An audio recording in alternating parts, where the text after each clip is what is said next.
Hey everyone, and welcome to Chef AJ Live. I'm your host, Chef AJ, and this is where I introduce you to amazing people like you who are doing great things in the world that I think you should know about.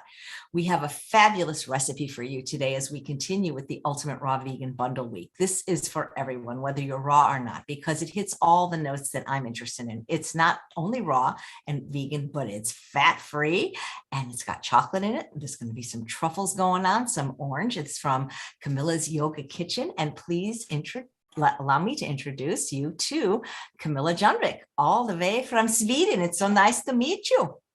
Oh, thank you very much. I'm not sure what the dialect that is, but I talk more like this. I grew up watching Simpsons and all those American shows, and it just comes more easily to sort of American-ish accent, I guess. Well, I love your sweater, by the way. That's adorable. Oh, thank you. And it's so warm. A few hours ago, I did an Instagram story on my Instagram, Kamilla's Yoga Kitchen, and I asked my IG family, like this or that sweater for the live with you. And most people said this, but it's knitted and it's really warm. But this is for everyone. And I guess it makes sense because it's Minnie. The other one was Mickey. So I guess it makes sense to wear this one. Well, now that we've seen it, if you need to take it off, we completely understand. Thanks. No, I'll keep with it. We opened the windows here in the kitchen, and it's pretty cold outside. It's around 10 degrees Celsius. I'm not sure what that would be in Fahrenheit, but you would want a sweater and a jacket outside. That is fantastic. So you're broadcasting all the way from Sweden. We had Italy this week, and now we have Sweden. That's so cool. Yep, all the way from Sweden, and it's my first YouTube live, so I've been a little bit nervous this week, but I mean, you're nice and it's all nice, so it's nothing to be nervous about, I guess. I try to be nice because I don't want to be that host where people are afraid to come on the show. You know what I mean? That's not who I want to be. But what are the chances? We've had 2 raw vegan chefs from Sweden this week, or, I mean, what's the statistical likelihood? How much of Sweden is raw? Oh, I'm not sure about that. I'm vegan. I'm not 100% raw. I eat raw foods and think they're amazing because they're super healthy. But I know that vegans in Sweden, oh gosh, is it 4% or 7%? It's somewhere around there. That are vegan, and it's increased the last few years, gaining popularity, and it's all reasons. Mainly, I think for people's health, people realizing that I'm just going to sit down for a second. A vegan diet can be very, very healthy because automatically, if you eat whole foods, you will include more fruits, more veggies, more whole grain, hopefully some legumes like beans and lentils, and just get a better overall diet with more vitamins and minerals and fiber. So for health and also for climate reasons, with everything going on with the climate, and then for ethical reasons. For me, it's mostly ethical. Good for you. Me too. Well, that's at least how it started. I didn't even know it was healthy until like 26 years later. How did you first hear about a plant-based diet, and how did you hear about the raw version of it where you started to incorporate a lot of raw food in your diet? Well, I first heard about a vegan diet when I was about 11, I think. My sister was a member of the Swedish Association for Animal Rights, and I became a member too. Back then, that was like 90s. Then vegans were viewed as most people as, militant vegans. It was just so unusual, right? So I understood that eating animals, well, that's just how it is. Might not be great, but that's how it is. But then as I got older and older, I started feeling a bit guilty about eating animals, and also seeing more on shows, documentaries and TV newscasts where they show how it looks where the animals live. I just started feeling like maybe I should do something about my diet. So the first time I heard about raw food was about 11 years ago. And it was a cafe that opened up not too far away from where I lived that was called Raw Food House. And they served all these incredible foods that were made from only fruits and veggies and nuts and seeds. and it was just fresh and it tasted so good. And I went to all their workshops. I got a bunch of cookbooks. I've always been a cookbook collector. So these raw, they're not cookbooks, but like raw food books. I have them all in the shelf back here. And I just got so interested, but I didn't take the step to vegan until 2015, where I went to raw food and yoga retreat. And there I had raw food for several days in a row, and I felt so great. And I just thought, you know what, I don't need animal products anymore. I know it's not great for the animals, and also I feel so great eating this way. The first year and a half, I fell off a few times, some dinners, in mostly like social situations, eating out. But now I don't need animal foods, and I feel so good eating vegan. The last 4.5 is all vegan. That's fantastic. Well, welcome to the tribe. Thank you. Yeah. So can we tell people about the special guest that might come in, or is he going to come in later? Yep, I have a Christmas bonus. So today I'm making a Christmas themed recipe. Well, a holiday themed recipe, doesn't have to be Christmas. But so I have a little Christmas bonus guest, and that is my boyfriend, Chris Kendall, the raw daddy. How's it going, guys? I'm glad he's wearing Mickey. Yeah, he's Mickey, I'm Minnie. You're so nice, Chris Kendall. I was saying to all the raw, I don't know if you just handpick the nicest people, or if all you people that are raw or high raw are just so kind. That's one of the things I noticed about everybody that you've sent to, because you pick the ones that are coming on, and they're not real, because vegans can be kind of judgmental, when just to people that aren't vegan, and you're not like that for people that aren't like raw, No, absolutely not. Yeah.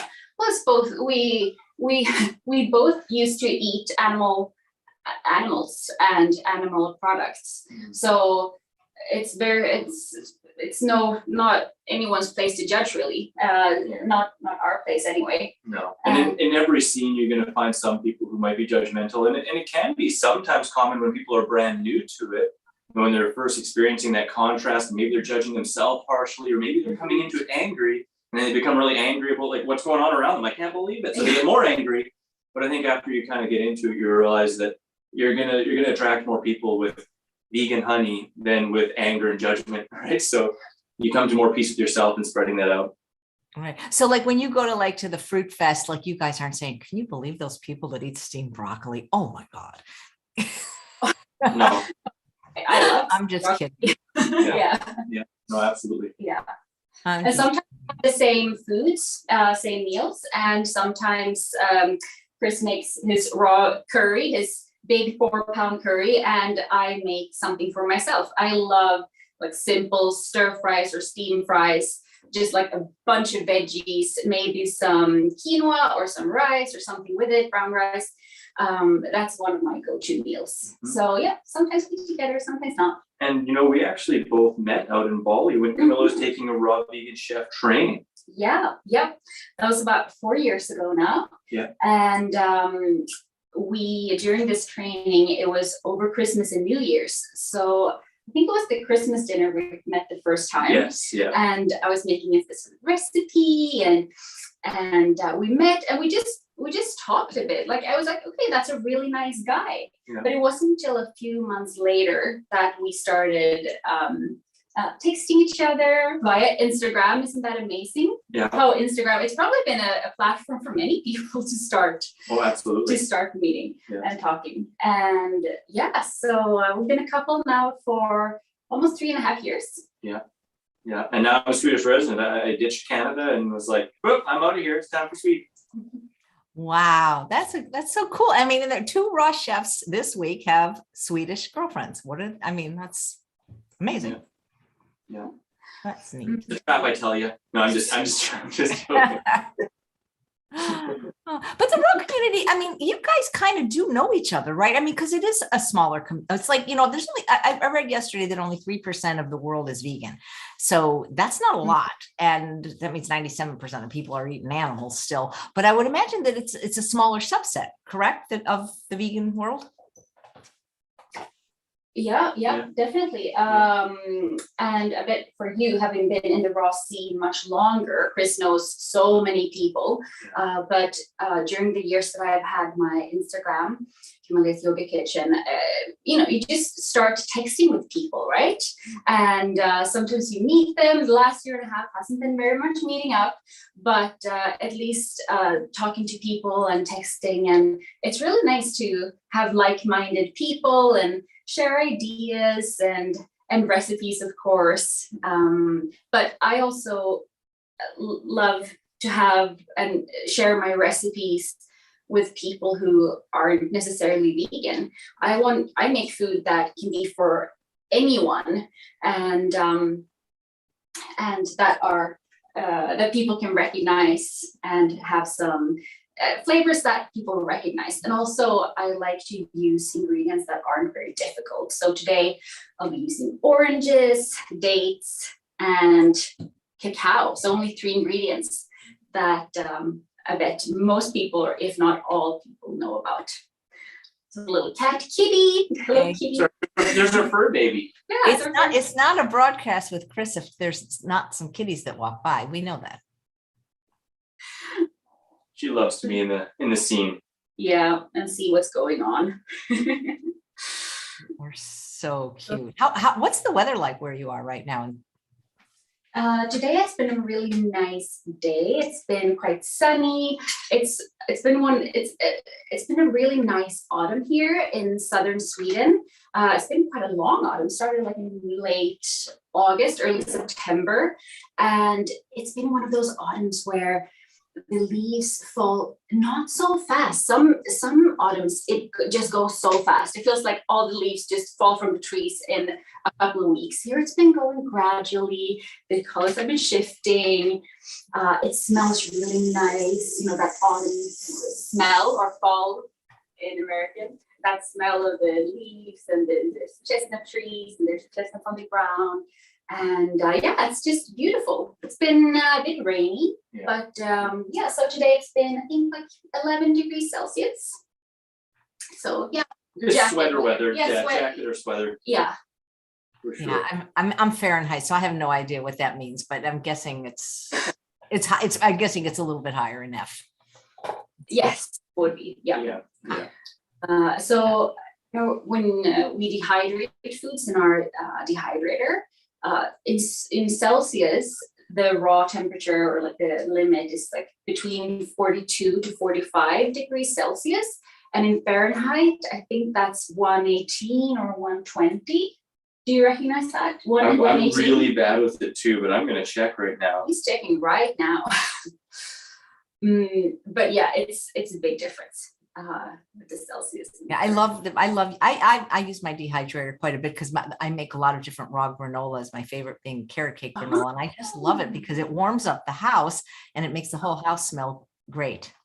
Oh, carrot cake granola, that sounds delicious.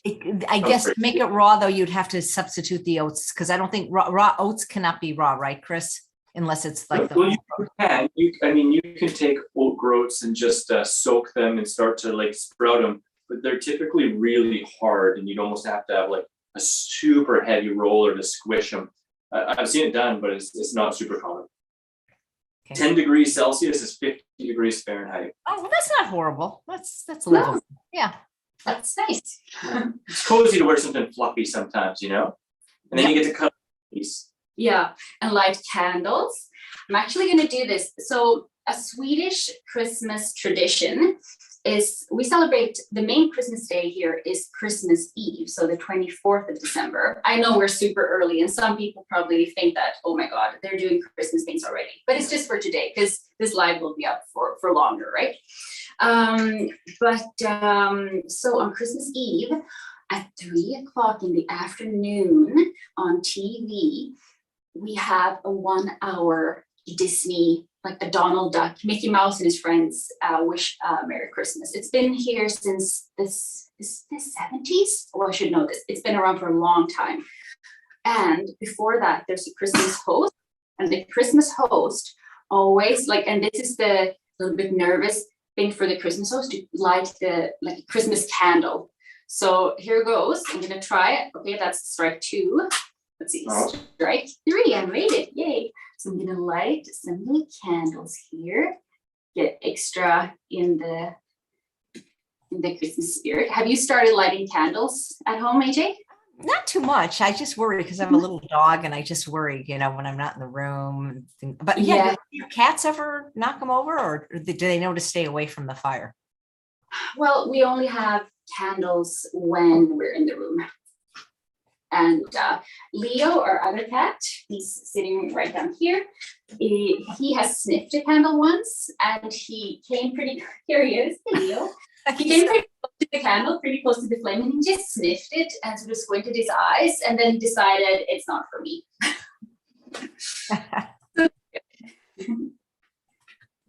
We do also have the fake candles too, which we use both. Yeah, some of those electrical LED candles. Yeah. They just put a little battery in. Have you seen those? Yeah, those are more my speed. Yeah, and it's good. You can put them on timer, and they last for a really long time. And you can just change the battery. I love those. That's so nice. If I know you were all Christmassy, I would have you come on Christmas. It's fine. It's fine. maybe we'll come back. Yeah. If you'd have us, maybe. Always have you. I think I have, what do I have for Christmas? Vicky is doing, what she's doing is she's doing a Christmas dinner, and then she's coming back the next day to show what to do with the leftovers. Thought that was helpful. Yeah. Oh, that's really cool. Yeah. So do you also have Christmas sweaters at Christmas? Christmas earrings for sure, and Christmas leggings. I don't know if I have a Christmas sweater. They always do that thing around Christmas where they start selling on purpose ugly sweaters. That's supposed to be like a thing. Yeah.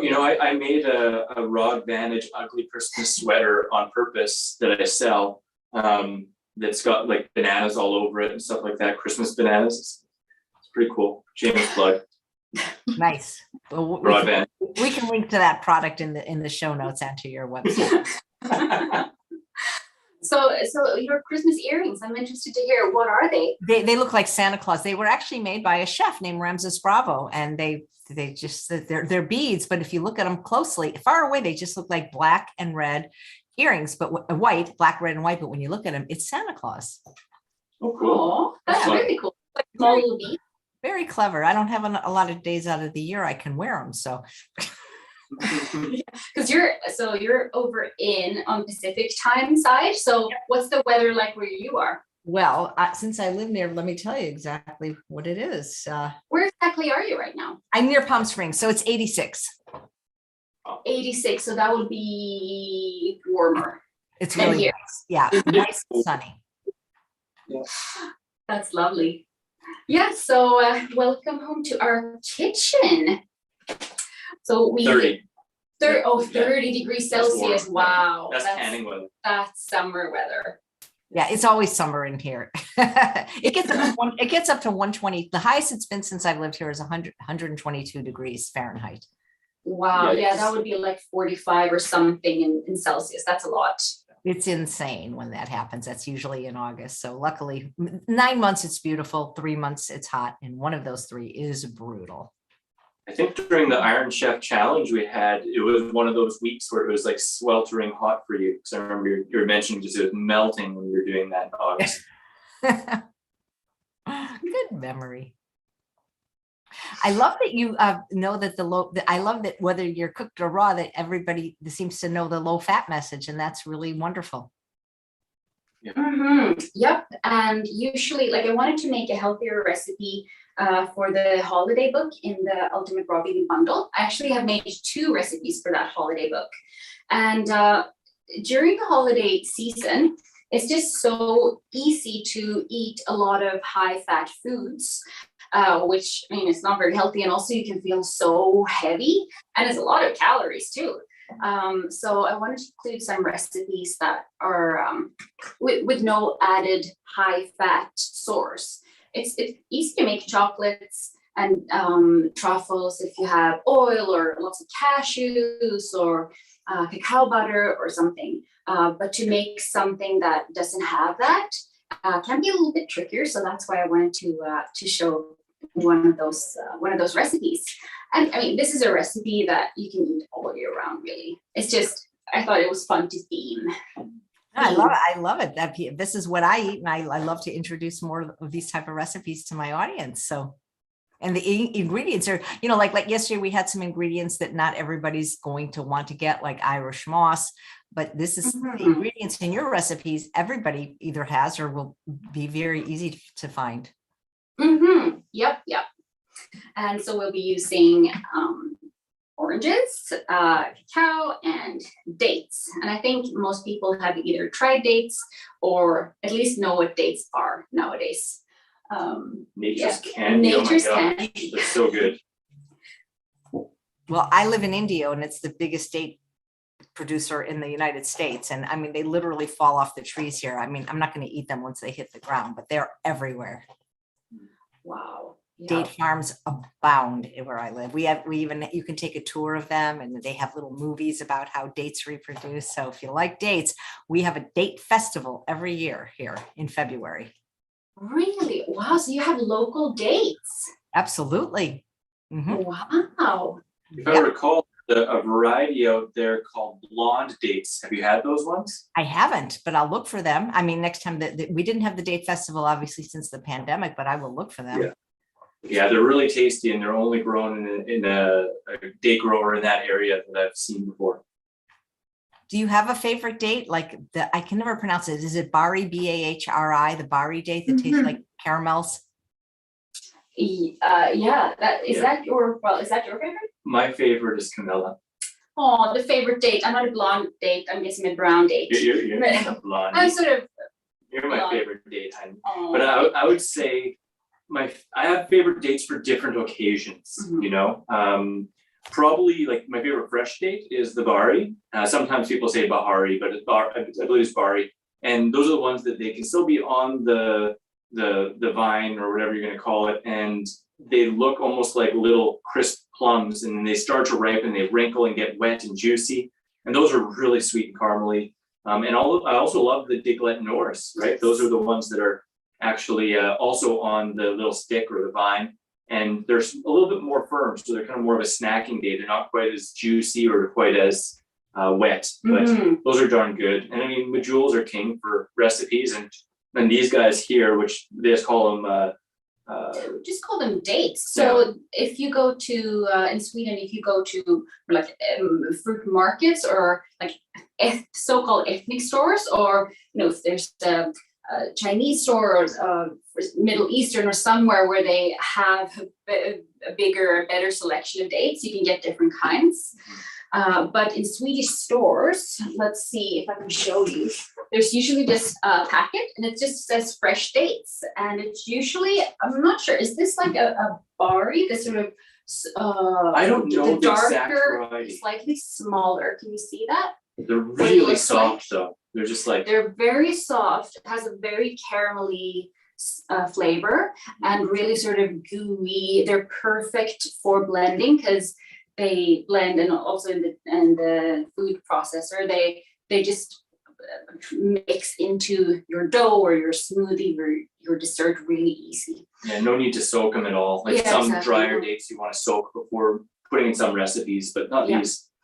And I also like the Deglet Norse. Nice. I'm not sure if I've ever seen them in Sweden though. I can get some. I know. I got the date hookups. Yeah, I got the date hookups. And I really love the Kadraris. They, it's kind of perfect time. We're almost around Halloween, right? We're so dang close to Halloween. If anyone in the States or Canada remembers those Halloween caramels that are like in those little orange wrappers that say boo on them, they have a ghost and they're orange colored. They taste exactly like that, like exactly. And then the other cool thing is those Baris, when they're not super fresh, when you get like the dried Baris, they taste just like those little teeny Kraft single caramels, those little teeny ones. And so good. And you can get peanut butter dates and Like so many varieties of dates. It's crazy. Peanut butter dates. Yeah, we'll have to find those, honey. Oh wow, a whole new world. Yeah, it's incredible how many kinds of dates there are. I'm not sure if there's as many kinds of dates as there are apples. No, or mangoes, 1,000 mangoes. Or mangoes. Yeah, I'm not sure if there's 1,000 kinds of dates. No. But it is pretty amazing how different they are, but also they share those same qualities, being kind of caramelly and candy sweet like. I think dates are incredible. You know, so when you buy them like at Costco in the plastic tub, those are they fresh or are they dried? I get so confused. Plastic tubs, do you know those, Chris? Yeah, those are usually in the States from Bard Family Date Co. And they're a basic medjool date. So I mean, the medjool date is one of the most prominent sold because they're really nice, they're consistent, they're a good size. Like one date is usually about 1.5 to 2 times this size. And they do come in different sizes as well. You can get like giant jumbo medjools, but they're often considered like one of the most prized dates in a lot of places. Mm-hmm. Yeah. And I guess also because of the size and because it's so available, at least in the US, that's why it's called the king of dates. Yeah. These ones that we get them in a paper box, and they are packed in just like a little plastic wrapping, and it comes in 3 layers, and they're really packed, so they almost get a little bit squared, like they're so fresh and juicy when they're packed. So and they're so soft too. So these are more ooey gooey, I would say, than the medjools. The medjools are usually a drier date. Yeah, absolutely. Yeah. Absolutely. But you can make, if you make this recipe with medjools, I'd say we can talk about that when we come to the measurements, I think. Right. So Santa Claus, he's Swedish, isn't he? Isn't he his real name Chris Kringle, and isn't he from Sweden? Well, from the North Pole, I guess. And I'm not sure if Chris Kendall is it Germany, that name that comes from? Okay, so we have another Google. It's helpful. What did we do? What do we do before Google? Just it is really good to have. But we've had Santas, or we call them more like little gnomes almost, but it's the same word in Sweden, tomte. We've had those almost like mythical small people in our culture, tradition, stories for a long time. Who knows if they exist, but they've been in stories for a long time anyway. And they used to be this little person that would walk around the houses in the villages and make sure that all is good and that the animals are taken care of. And it would be nice to put out something for the little house gnome so that he would treat you and your family and your animals in a nice way. And nowadays, I think I'm not sure if that's true, but with Coca-Cola, that Santa Claus became red and white in the 30s when Coca-Cola made him red and white. I'm not sure if that's true. Have you heard that, AJ? No, I haven't. That's interesting though. Well, yeah. But nowadays, quite kind of a popular thing, especially for families with kids, is to make a tiny little Santa, like a little gnome Santa game for their kids. You can even buy these calendars. So it's you make like every day, like Advent calendars. Yeah, yep. Advent calendar, but it's like a more active thing, and you can make it yourself. So basically, you pretend or not pretend. I mean, it's true, right? But where the little Santa lives in your house, and make a little door, and then you can make little adventures for your little house gnome every day. So maybe he's fallen over some fruit and you have to help him pick them up, or he's made little tracks on the table or something. So this sort of Santa culture is very big in Sweden. Yeah, apparently too, it's surrounding the historical Saint Nicholas, a 4th century Greek bishop and gift giver, and the English figure of Father Christmas, and the Dutch figure of Sinterklaas, also based on Saint Nicholas. Oh, right. right. Yeah. Does it say anything about 1930s red and white? I can look that up while you keep on going. Otherwise, we'll come back another time and tell you more about Santa. But yeah, I'd like to believe that Santa is real, even though I'm 30 plus. I just like the idea of him being up in the North Pole and working together with all the, what do you call them, elves, and takes care of his reindeers, and yeah, just goes around the whole planet, gives gifts to all kids. I just love that idea. Yeah, it's just we're debunking that myth with Coca-Cola. Unfortunately, okay. It was something, an urban legend, but apparently even White Rock Beverages also used for red and white Santa to sell mineral water in 1915, 15 years before Coca-Cola did. So we can put that one to rest finally. We got it. Mythbusters. Yes, Mythbusters. I love that show. Have you seen that show, AJ? No, it sounds like it's right up my alley. Oh, it's a fun one. Do you get the same television that we get in the United States? Like, or do you have like Netflix and Amazon Prime? Things like that? Yep, we do. Disney Plus and all those extra channels, HBO, and then we have a lot of the same shows, like on regular cable TV. We have a lot of the same shows as well. But yeah, we're Netflix fans. Are you a Netflixer or? Yeah. That's when I do, when I'm on my spin bike, I treat myself to whatever I want to watch. That's nice. Oh, that's nice. Is it powered by the bike? I bet you if they could power treadmills and bikes if that's the only way people could watch television, I bet we'd have a lot more people exercising. Absolutely. Yeah, that's true. And we'd have a lot more people watching a lot less television. Yes. I once went to this vegan festival that in order to do your smoothie, you had to power it by a bike. That was the only way you had to make your own smoothie by pedaling. Have you ever heard of that? I've seen that before. And I actually also had a hand crank blender that I bought, but it didn't really blend well enough to do anything other than banana smoothies. Anything else just didn't work good. Did your one bicep get really big? Yeah, it's huge. Cute. How many more lives have you guys got? I know that there was like, what was there, like 300 or so scheduled for the raw food bundle? Pretty darn close. I mean, I had 3 to 4 per day, and some days I had 5. And I don't know how you do it. Yeah, I'm a little bit burnt out, and it's that raw food diet. I'm just getting lots of sleep and eating simply. Yeah. Here's a question from Latif. How do you store dates? Do they store well at room temperature?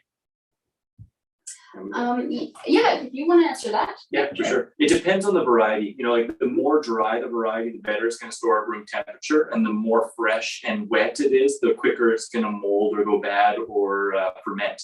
So these ones, for example, we keep those in the fridge, but I do have other varieties that I'll keep out for anywhere from like 2 weeks to about a month and a half. Otherwise, I want to make sure they're in the fridge because they'll keep longer. They dry out more the more you keep them out of the fridge. Yeah. And also where you buy them in the grocery store gives you a hint. For example, these ones that are sold here, they're stored in a fridge, like in the grocery section, in one of those like lettuce salad fridges. So that also gives a hint to keep it in the fridge because they are so soft and gooey. But yeah, you want to. I want to. But sometimes when you get the either when they're plastic wrapped in like a cling film, one of those where it's like a little branch, a date branch with little dates on it, and it has like a little fork that you can eat them with. They usually keep in room temperature before you've taken off the cling film. And also if they're sold in a big plastic tub, then they're also okay to have in room temperature. And do you guys ever make date paste and store it either in your refrigerator or freezer? I have done a few times before. However, I just think it's so easy using these soft dates to use in my recipes. But if you can't get really soft dates, then it's really easy to make date paste. maybe you need to soak the dates first to make them be able to run them in the food processor or your blender. So that would make it easier to use a smaller amount of dates and also not having to soak them first. Yeah. Right now we're like perfect in date season. It's usually around the end of fall and it starts to get really nice fall, early winter. But in the spring or when it gets to be a little bit less fresh, then sometimes you're getting the older dates that are a little bit drier, and that's when you're going to be more likely anyway to have to soak them. But we're pretty darn lucky here. You get dates year round here, really. Oh yeah, yeah. So are we in Kamilla's yoga kitchen right now?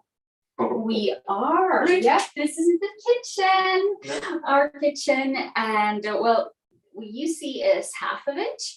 So this is where the stove is and the sink, and this is where we keep some of our appliances. This is the Vitamix place. It's been standing there for years, and it's such a good place to have it, like between the sink and the fridge and freezer. And then I have some cookbooks here, and window facing up the garden. Yeah. And then behind you that you can't see is pantry and tons of other cookbooks and lots of fruits and veggies and lots of plates and different props for food photography. Kamilla's an excellent photographer as well as chef. So, if you check out her Instagram page, you'll be delighted by lots of colors and awesome recipes and fun stuff. It's beautiful. Thank you. Nice. But is there any yoga going on? In the kitchen? Well, we could do a little bit right now. Actually, we've been standing up for a long time. So Ada, do you also want to move a little bit? We can just do so maybe I'm not sure if this classifies as yoga, but at least we can get some movement. It's a mountain pose, and you get a little bit of stretching in there. Yeah, just stretching the shoulders, twist the back a little bit. Just it's good to move around. So are you going to make this in a food processor or a blender? I am. Yep. So that's the only thing we need, and also a knife and a cutting board for zesting the orange. So this is my little zester that I use for oranges. I'm hoping that Santa will bring me one of those microplanes, one of those really good what do you call it? Like a grater, basically. I think Santa will what those look like. Yeah. I thought this was a cowbell. I was like, ooh, more cowbell. Yeah, so I will use this, and you can just use your regular grater for zesting the orange. And you can either squeeze the orange by hand. I use this little juicer. Chris got for my dad last Christmas. He got one of those super fancy orange juicers. Can you see what it looks like? Maybe you have to bring it over a little bit closer. Like one of these electrical ones that you plug in. New age stuff. You squeeze it, it goes automatically. You don't have to twist it. So when Chris makes orange juice, or if we make larger batches of juice, that's coming. Really handy. That's coming. Right now you can see we've got lots of persimmons, but soon the oranges are going to come in, and we got all those pomegranates. And whoo. So here's a question from Morgan. Does a raw diet help you weather winter darkness? I think you're the best at answering that. Yeah, well, I don't know. Darkness, does she mean like by mood, or I can say that in terms of how you feel with cold weather. Usually the first year or two of a raw food diet, you feel a little bit cooler as you've got a higher water content, like a higher hydration level, and your circulation's improving, but after a time you get more used to it and seem to tolerate the cold about as good or better than you used to. But I don't know exactly what she means with darkness. Maybe seasonal affective disorder, like kind of the down times of the winter. That's probably what I interpreted as. Yeah, so with that, really a big part of that is like getting some sunshine, making sure you're getting enough vitamin D and getting some movement and exercise. And of course, raw food diet keeps you well nourished, so you can feel really well balanced with that. But usually the seasonal affective disorder and being down in the winter is due to lower levels of vitamin D and not getting quite as much movement and excitement in your life. So I think you incorporate all those things, you're doing a heck of a lot better. Nice. I've never asked any of the raw food people this, but I'm curious. It might be different from everyone, but when I'm teaching people like the best diet for weight loss and food addiction, it's a little bit stricter than just eating like vegan food. And they always find that socially it can be very difficult. And so they'll succumb. So meaning like they don't want to be difficult. And so if they're invited, they'll just eat it, even if it's off plan. As a raw fooder, how do you do that? Like if you're invited somewhere, because the chances are if they're not going to make you a raw food dinner, do you tell them, look, I'm sorry, I only eat raw food. Can I, like, how do you navigate the social situations? I mean, you've been in that situation too, but for myself, and you're right, it is different for each and every individual and whatever they feel the most comfortable with. With myself, typically, I'll just make sure that I either eat before or bring my own dish. If it seems like it's going to be something that's a little bit uncomfortable, then I'll mention it ahead and talk to them. And if I'm just caught off guard in the moment, I see it as an opportunity to be vulnerable and open and honest and just let them know, like, hey, I don't want to cause any waves here or anything. I really appreciate your food. It looks and smells delicious, but for the way I'm eating right now, it doesn't really fit my diet and it's going to throw me off. I hope you understand if I just eat my own food. And 99% of the time people understand, and it can bring you closer to being real and honest and coming from what you're truly feeling rather than just giving in and doing otherwise, which might make you feel crappy. Mm-hmm. You wouldn't believe how many people struggle with this, Chris, at least in my program, and they can't even do that.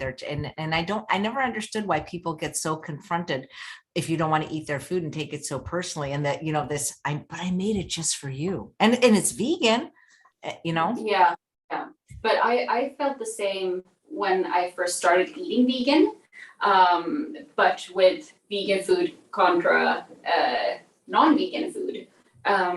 A few social situations where I just didn't feel strong enough, or I didn't want to make them feel like I didn't think their food was good enough.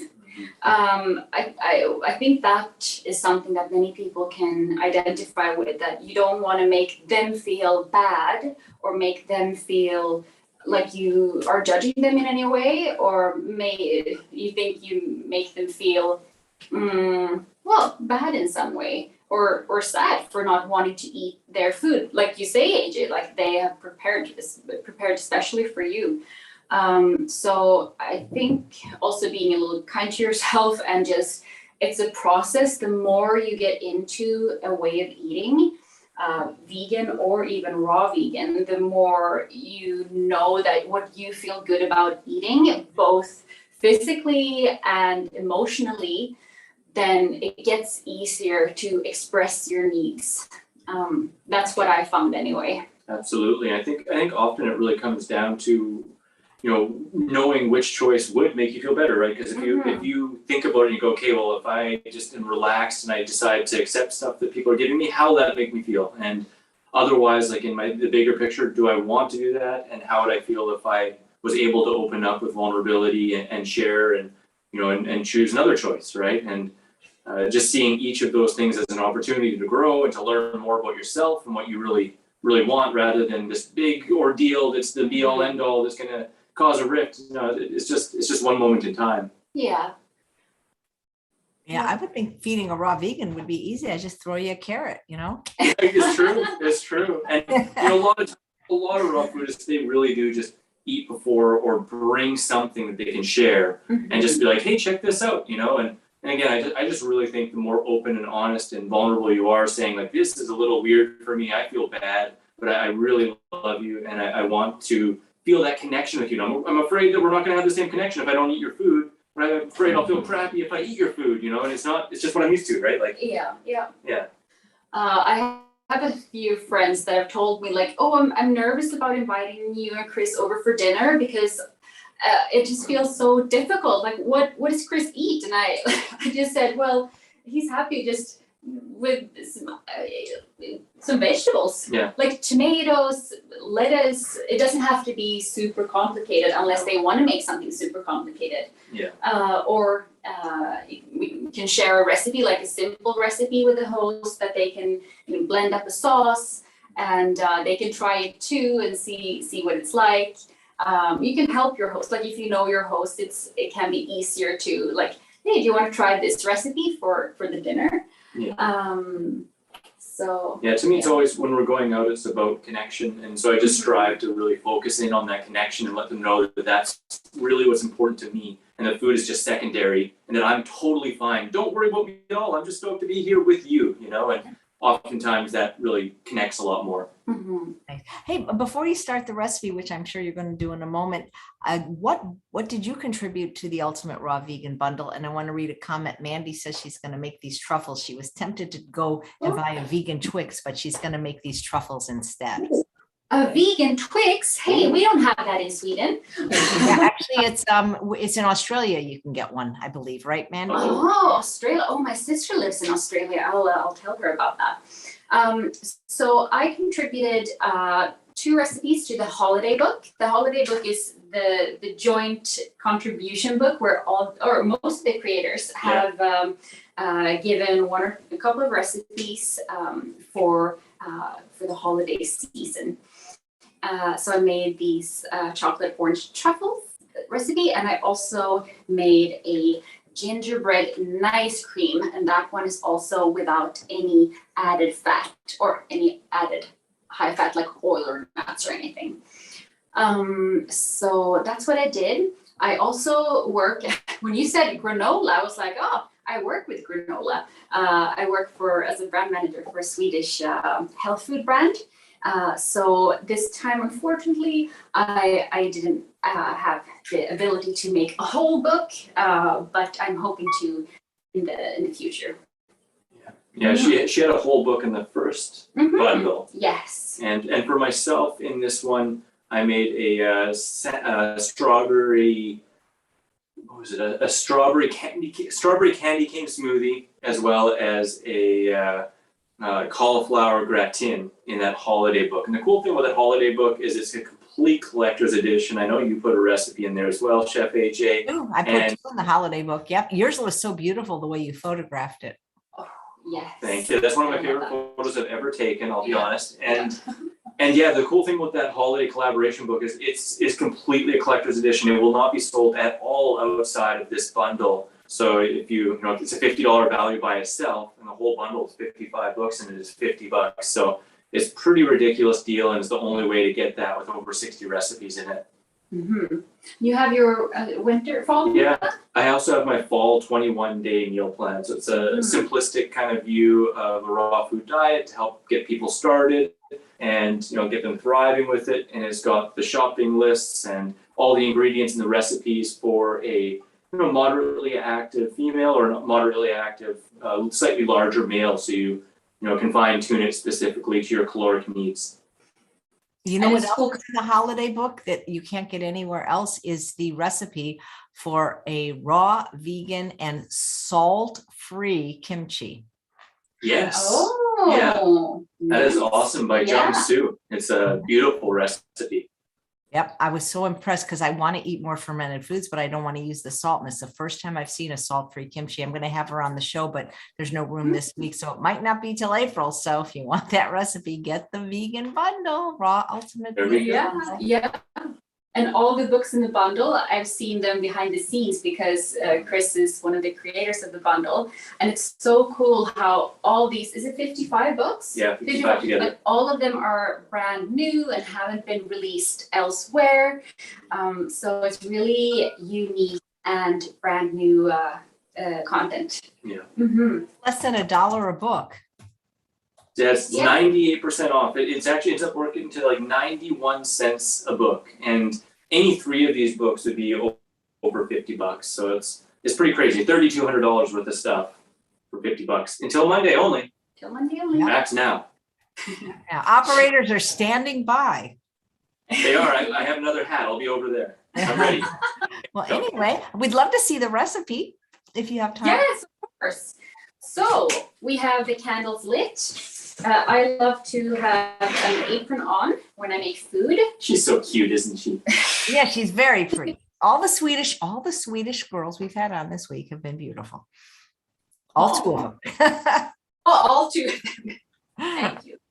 So I'm putting on my Minnie Mouse apron. I got this in Canada. Was it 2 or 3 years ago when we went to that big mall in West Edmonton? Edmonton Mall, yeah. Yes, West Edmonton Mall, which is North America's biggest mall, I think. Yeah. So they have a Disney store. I just love Disney. Just love anything cute and magical. So Christmas is a great season for me. So I'm gonna wash my hands. Yep. I'm gonna stand over here. Slightly awkwardly. Yeah, I'm gonna stand kind of like this. Because I just never know what to do with my hands. Now I'm hyper conscious of them because they're dirty and I don't want to wash them. You can juggle some persimmons. I can juggle. You can juggle? Yeah, I can juggle. Are you sure you want to juggle persimmons? That's kind of No, I something, don't but you want to can. actually. No, I don't want to. You can juggle some oranges. If we start getting super chats for it, then maybe. But that's about it, AJ. That's the only way I juggle. I've always wanted to learn to juggle. I've tried. Yeah. It's difficult. It is, yeah. I tried a few years ago. It's a really special technique. It's easy the first few times, and then it sort of gets out of hand. Yeah. Maybe that's where that saying comes from, out of hand, because all the juggling pieces are out of your hands. I don't know. Yeah, the big thing with it is relaxing. It's like when you're like, then you get kind of like, Yeah, that's how I do. yeah, it doesn't work as good. So starting the recipe. So this is the recipe for chocolate orange truffles. Ooh. They are all raw. They're nut-free and they're oil-free. And it makes 18 or 20 truffles. So the first ingredients is 16 pitted soft dates, the recipe says. So I better pit the dates. So what dates do you have at home right now, AJ? Do you So have any dates? I always have 2 kinds for sure. I get the organic medjool at Trader Joe's, and they do come pitted, and then the organic Deglet Nor at Costco, and they also come pitted. But even when they come pitted, it's always a good idea to check, because every now and then there'll be a pit in pitted dates. Yeah. I wonder if that's the same Deglet Nor that we get in the Costco in Canada, in Saskatchewan. Remember that? Was it a big yellow bag? Yeah, it was. Yeah, it was. And they were Is it a really, big yellow? really soft, nice eglets in like a yellow kind of Ziploc-y type bag. Well, Is that here the medjools are 3 times as large, because if you look at the calories, a Deglet is 20 and a medjool is 60, and a medjool is about 3, at least here, about 3 times as large. So how large would you say a medjool is? Because let's help our viewers that don't have the same dates. I would say it's about the size of my thumb. Yeah, and they're Okay, 23 grams is a typical Oh, right. medjool, whereas Oh, these are right. going to be about like 14. 14 grams. Yeah. Wow. And this is sort of the size, a little bit larger than like the first half of my thumb. So they're a little bit smaller. So I would say that if you use medjools for this recipe, instead of 16 of these dates, you would want to use 10 or 11 medjools for this recipe. However, with this recipe, if it's not like an exact specific, like I've done it exactly in the recipe, but if you feel that it's the dough is a little bit, like you taste it and you want more orange flavor or more cacao, you can just add a little bit more. Play with it. Be authentic. Yeah, just play with it and be authentic. That's Chris's go-to saying. Yeah. So we're gonna add 4 tablespoons of raw cacao powder. Ooh. So a tablespoon measurer. Chocolatey. Yes, we both, and of course Chris, but I started using raw cacao powder probably about 10 years ago. I started buying it from the raw food shop here in the city I live. And it just tastes, for anyone watching that hasn't used raw cacao, it's the difference from the raw cacao to the conventional store-bought cocoa powder is that it's not roasted or processed at a similar at that high temperature, so it tastes much more chocolatey. And then I'm gonna wash an orange. We're gonna use the zest, so it's great if you can get an organic orange because they're not sprayed as the conventional are. But either way, if you can't find one, get it a regular orange. And I'm just gonna wash it because either way, it's good to wash the orange for zesting it. And just so you guys know, I'm gonna eat a persimmon, just so you know. Okay. Yeah, it's coming, it's, what is it now, like 8:30 p.m. here? We started at 8 p.m. Swedish time. So what we're gonna do is zest the orange. So I have my super small zester. It's like a little grating thing. So I find that in my kitchen right now, that's the best tool I have. But I'm kind of used to it. Is it almost so small that it's like almost embarrassing? Like, well, now that people are watching this, like it is a little bit embarrassing because I think we have most other kitchen appliances, but like my grater is like super tiny. Micro grater. You look cute though when you do it. I mean, it's so cute, isn't it? It's like a little doll's grater. So I don't mind using it, but it would be slightly quicker if I had a bigger grater. It smells so good. It smells so Christmassy, and we're coming into Christmas orange season here. Do you call, so in Sweden we have something called like satsumas and mandarins and clementines. That's the Christmas orange. I mean, in Canada we just call them Christmas oranges, but they are typically mandarins or satsumas. Okay, yeah. Yeah, they're so good. Like the juiciest oranges with the easiest peel, like those easy peel oranges that are just like, whoop, you can make the elephant ears and all that fun stuff. Yes, exactly.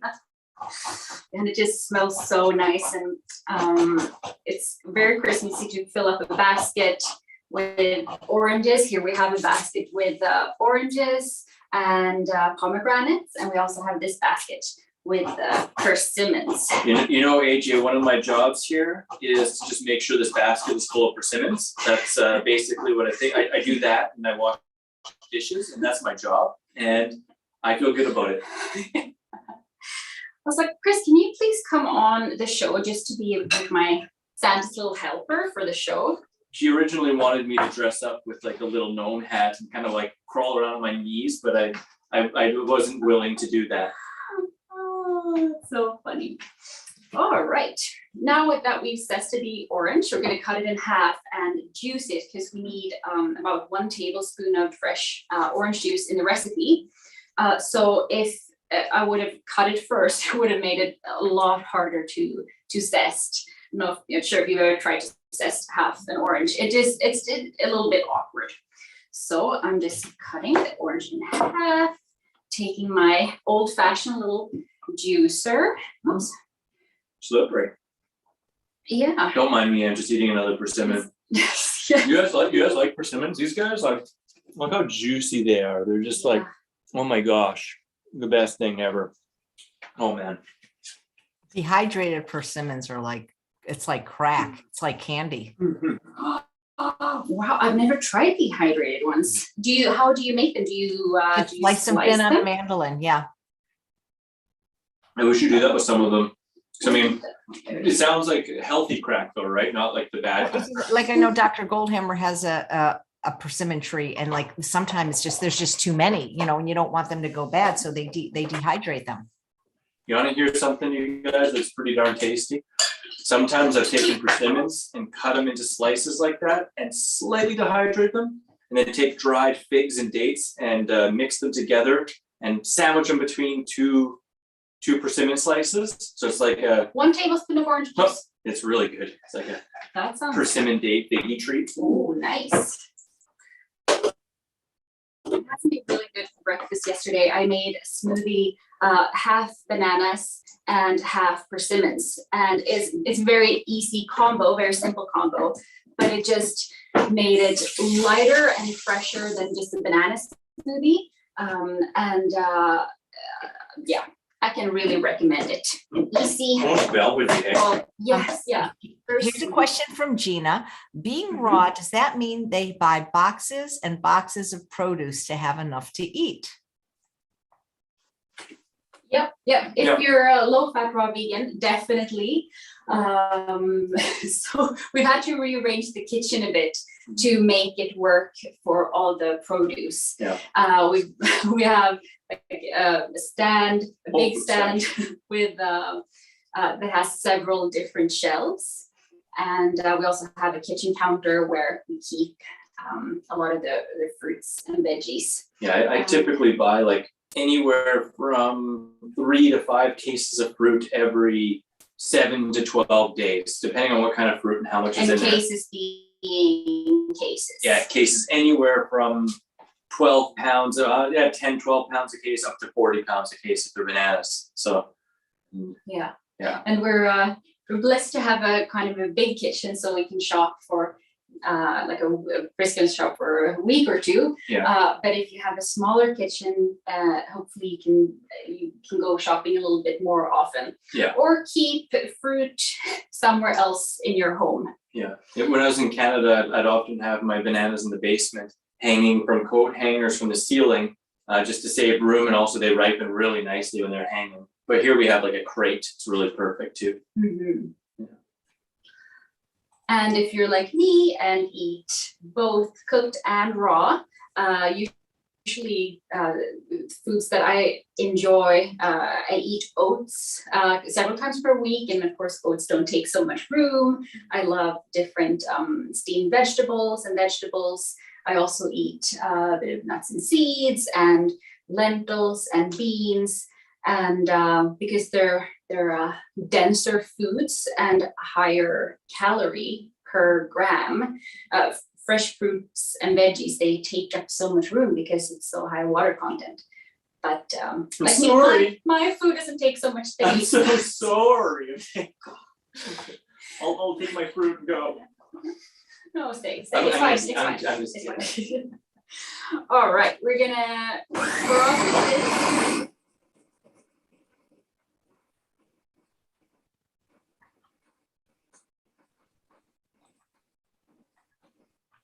this. You can hear me very well, but you can see there's dough forming. So it looks like this, like a little chocolatey truffle dough. So Can you bring that closer and show 'em? yes, sure. I'm just gonna take it and have a little taste. Look at that. So you can see it's all like doughy and mixed really well together. Mm-hmm. Smells really nice. That orange zest, holy cow, that just makes it pop. Mm-hmm. Mm. Yes, I love using orange zest and also lemon zest in cooking and baking. You know, when you only use the juice, you get some flavor, but so much flavor is in the zest, like the outermost peel. So you don't want to, when you zest, you don't want to get any of the bitter white stuff. You just zest like gently, so that you get the outermost layer. Yeah, you don't want to get the white. No, I think it's bitter, especially when making desserts. If you make other foods, then it can be fine. I'll just pop that in the fridge for a second. Just wash my hands real quick. So that's the dough. So it's actually a very, very easy recipe to make. I'm now gonna take my cacao powder. We're gonna roll the truffles soon, and we're gonna shape them first into little balls, and then we're gonna roll them in cacao. What I like to do with cacao for rolling is to have this little tea. What do you call this? Like a little tea holder, like a loose leaf. I know it's infuser, I think. Is it? Or yes, like a tea infuser. Or you can use a little sifter, a flour sifter, and I just sift it onto the plate just to make sure there's. That's good. I've never seen that technique. That's great. Went to university and Yeah. Jeez. So just to get all the lumps out, because usually there are a few lumps, and also if you would make a huge quantity, of course you can use a flour sifter or like a, what do you call it, like a strainer. Mm-hmm. But I find when just using a small, kind of makes those balls easier to handle, hey? Like, so they're less sticky. Yep. That too, and also it makes them look very, very professional and festive. Nice. So in my recipe, I write that it's good to keep the dough in the fridge for half an hour. It just makes it set just a little bit. But you don't have to. Do you want to take up the dough for me? Yeah. So it was in here for like a minute. I'm not sure if that did anything. But it also works if you haven't put it in the fridge. It just makes it like a little bit easier to handle if it's a little bit cold. So what we do is that we take 2 teaspoons, take a little bit of dough, bit of chocolate dough, and just shape them using the teaspoons. And just plop them onto the plate. Plop. Plop. One of the best sounds around. Plop, plop. Yeah, that or snort. Oh, so Chris is learning a little bit of Swedish, and one of his favorite words is Snart. Oh, snart. snart means soon, and it just sounds so funny. The first time you read it, I think it was on TV, on subtitles on TV. And he was like, oh, what's this word? Snart. Snart. Snart. And I was like, oh. I like snart and infart. Oh, yes. Because infart is like entrance, but it's like Yes. infart, and then like utfart is like exit. Yeah, so he's been making a lot of jokes about, oh, rather outfart than infart. Yeah, I'm pretty Sorry. funny. Yeah, he's very funny. Sorry about I'm like making, 15, I think, maybe going on. So. sorry about making jokes about that while handling food, but Yeah. it's only a joke, really. Yeah. You can blame me. I'm a good scapegoat. So, AJ, do you like the combination orange and chocolate? Because not everyone does. Yeah, no, it's a match made in heaven, chocolate with fruit. I would have to use carob though, because I'm real sensitive to caffeine and I get migraines from chocolate. It's been over 10 years since I had it, but I remember what it tasted like. There was this holiday candy, or maybe it was other times a year, where it looked like an orange, but it was chocolate. I don't know if you're familiar with that. Yeah. And it had these foil segments. So I think fruit and chocolate are a natural match made in heaven. That's not Yes. Pierre Rocher, is No, it? it's, That's isn't separate. it? What is it? Isn't it Jaffa? Like Yeah. a Jaffa orange? I Yeah. can't remember, but it was really No, popular. sorry, Terry's chocolate orange, I think it's called. You know, and something else too. I mean, carob is great too, and it work Yes, work you could amazing in use here. carob in this. And another one too, if you haven't tried it much, that is so delicious is mesquite, which is like a malt flavored carob. It's just a richer, slightly more expensive variety of carob. And boy, oh boy, that's tasty too. Boy, oh boy. Boy, oh boy. Boy. The carob would work perfectly in this recipe.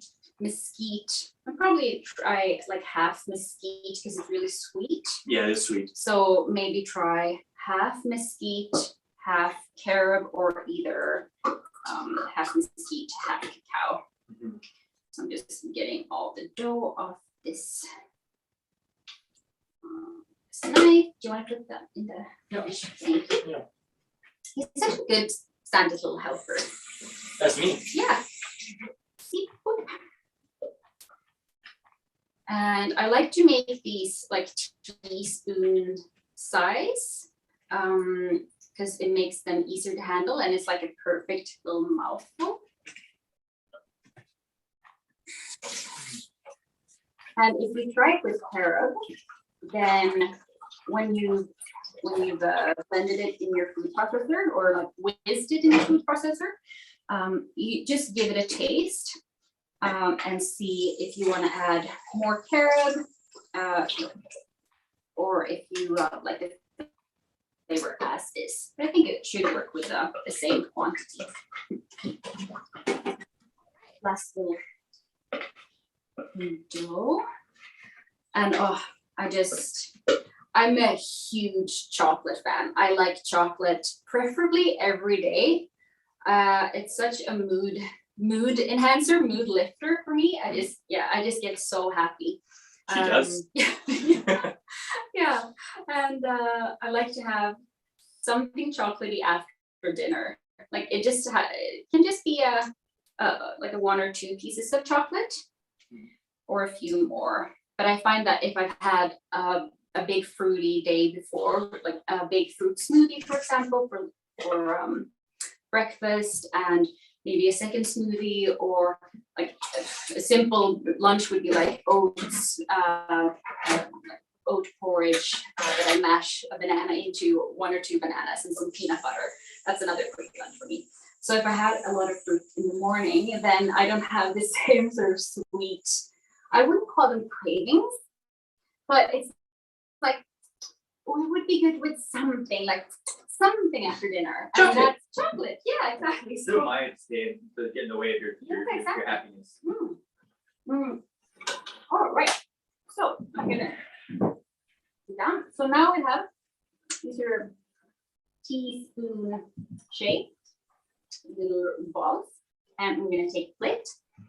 And now just be like gentle with your hands and quickly like roll them in the cacao. And you're going to notice when you make them that once they have a small coating of cacao, they're not at all sticky anymore, and they just get so pretty and dusted, and they look super professional. Do you want to show the camera Yeah, while I roll? absolutely. I just don't know if it's gonna make it to the camera. It might disappear on the way to the camera. It might just disappear on the way to the, no, just joking. There it is. So look at that beautiful little dusted, oh gosh, it's hard to, oh, where is it? Oh, this is so weird and embarrassing. Where are you? There you go. There we go. It looks like an actual truffle. Right, yeah, yep. And the dough is just so nice to handle. It's nice and soft, and I don't bother rolling them, making them super round. I like to have them a little bit like more like natural. I'm not sure what you would call them. Not perfectly round. I like that. Like a little bit irregular. Yes, exactly. Thank you. And but if you want them perfectly round, then just go ahead and roll. There you go. So yeah, it's pretty quick. Do you want to try? Yeah, Have you absolutely. tried? Yeah. So you just take it really lightly and just sort of get a little bit of cacao around, and then just fold them up. Sorry, my English gets a little bit worse the later in the day at this time of night. Sorry about that. Yeah, it's getting dark and late here in Sweden. We're I think at like 8. Oh something. no, it gets dark at around 6. Oh yeah, but like right now it's like around 8 or something. Yeah. Oh, it's probably 9. closer to 9. Yeah, it's 21. I'm still not used to the military time. The military time. In Canada, when you use a 24-hour clock, it's called military time. Oh wow. So it's military time the whole time here for you. Yeah, We use a 24-hour clock. So we say, okay, so see you around 17 or 17:30. So that would be 5 or 5:30 p.m. Do you use the same thing? If it's a 24-hour clock, would you call it military time or just 24-hour clock? They use it when you work at a hospital. They use it when we used to have to chart, but we just call it, I guess, regular time. But you just add 12 to everything, basically. Yeah. Yeah. -10, -2. We have a funny. Yeah. Chris has this, it drove me a little bit crazy when he first started to get used to Swedish time. And he said, yeah, if I add 9 and then subtract 2 and then chop it in half or something, it was really annoying. Yeah, I added unique. Those look beautiful. Hey, Chris, I'm glad I have you. Tomorrow's chef is Chloe Olivia, and I don't think I've ever heard from her. So I don't know what she's making. Do you know how to get in touch with her? Yeah, I'll reach out to her for sure. Absolutely. It just seems like I've been searching through the emails and I can't find it unless she uses a different name on her email, but. Huh. Well, I'll make sure. Yeah, I'll make sure. Yeah. All right. Well, So here we go. Raw vegan chocolate orange truffles. Very healthy. Just the 3 ingredients: the orange, the dates, and the cacao. And very easy to make, as you can see. And yeah, I hope you all love them if you try them. So here we go. So these are going to be treat for tonight. for us. Yes, They look beautiful. And Mandy absolutely. says your English is wonderful, is excellent. So don't apologize. Oh, thanks. Nice. Well, guys, thanks. It's so fun catching up with you. Yeah, so nice to talk to you too. Always a See you pleasure. again. Absolutely. Mhm. So excited to have Kamilla on here with both of us together. Yes. fun. You want so to end with a traditional Swedish Christmas song? Is there one? Yes. Yes. Indeed, there are. Let me just find one. So of course we have the same songs as in English, like Silent Night, etc. One that is from the, I think, 80s or 90s, but it's become a modern classic. It's translates to light a candle. It's called Tändet ljus.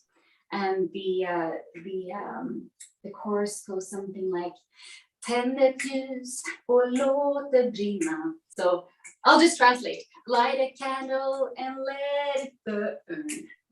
Don't ever let it go out. Light a candle for the children of the world. Hopefully we won't get flagged for copyright. That sometimes happens when you actually have music on your show, but I'm sure it's all good. Well, Jerry says this has been so much fun. They're such a cute couple. You're so welcome. And Chris, thank you so much for making, I mean, I don't know if it was your idea or Lissa's, but you guys do beautiful work together, creating these beautiful bundles. For people to eat more raw, you don't have to be exclusively raw or even vegan to look at the recipes in here because they're really good. Absolutely. Yeah. Everyone likes to eat a little bit of raw food at least, and this just makes it easier to serve it. You know, you would hope, except for somebody like on a carnivore diet where they're not eating any fiber or fruits or vegetables, which is insane if you ask me. Yeah. But Yeah, and also with these chocolate truffles, you get fiber in there because I had the dates fiber. right. Well, dates rule. Well, guys, thanks so much. And Chris, please contact Chloe Olivia for me because I can't find anything about her in the shows tomorrow. I'll make sure, absolutely. And in the worst case, I'll show up. Okay, well, that's not a I'll worst case. That's not a worst case. So don't worry. And it's a lot earlier for you than when you have to come on it too. I didn't realize how late it was. Jerry says it was a very uplifting show. Mandy says beautiful people, fun demo. Yes, absolutely. We try to bring you the best in the vegan world. All right. Well, take care. So nice to meet you, Kamilla. Thanks. It's always great to see you, Chris. And thanks all of you for watching another episode of Chef AJ Live. Please come back tomorrow. We only have a few more days of the raw vegan bundle. And then when it's gone, it's gone. Take care and bye-bye. Bye-bye.